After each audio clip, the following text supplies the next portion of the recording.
សូមជម្រាបសួរប្រិយមិត្តជាទីរៀបអានខ្ញុំបាទមានព័ត៌មានមួយដែលមានចំណងជើងថាផ្ទុះការជែកបែកផ្សែងរឿងប្រពន្ធដើមតាមទាន់ប្តីជាអភិបាលរងស្រុកលួចរៀបការប្រពន្ធមួយទៀតតែដាក់ឈ្មោះកម្មវិធីថាឡើងគេហដ្ឋានថ្មីកាលពីវេលាយប់ថ្ងៃទី02 ខែមិថុនាឆ្នាំ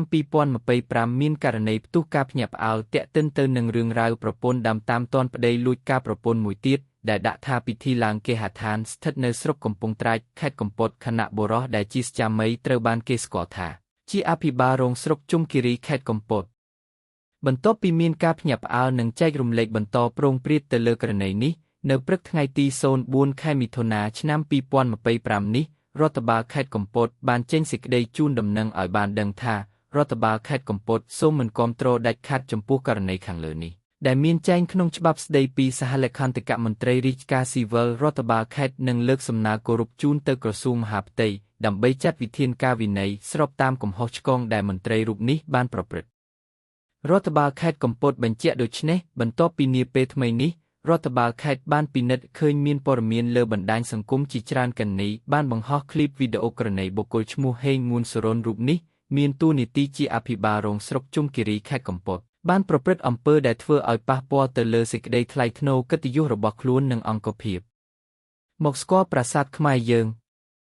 ប្រាសាទតាក្របីនៅឧត្តរមានជ័យមានចម្ងាយប្រមាណត្រឹម10 គមពីប្រាសាទតាមាន់ធំ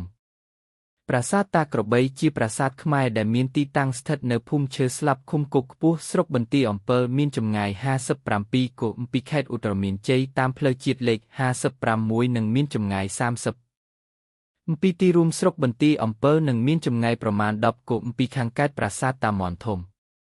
ប្រាសាទតាក្របីត្រូវបានសាងសង់ឡើងអំពីថ្មភក់ជាប់ផ្ទាល់ដីដោយមានគោបុរៈគូកភិរៈបែរទៅរកទីទាំង4ដែលមានទំហំ30 ម៉ែត្រហើយមានទីតាំងនៅលើជួរភ្នំដងរែកចម្លាក់នៅក្នុងប្រាសាទនេះគេបានពិពណ៌នាអំពីព្រះយមយាមាទ្រង់ជិះក្របីក្នុងនោះបើមើលតាមរយៈសំណង់ស្ថាបត្យកម្មប្រាសាទនេះត្រូវបានកសាងឡើងក្នុងសតវត្សទី12-13ក្នុងរចនាបថក្រោយអង្គរវត្តឬបាយ័ន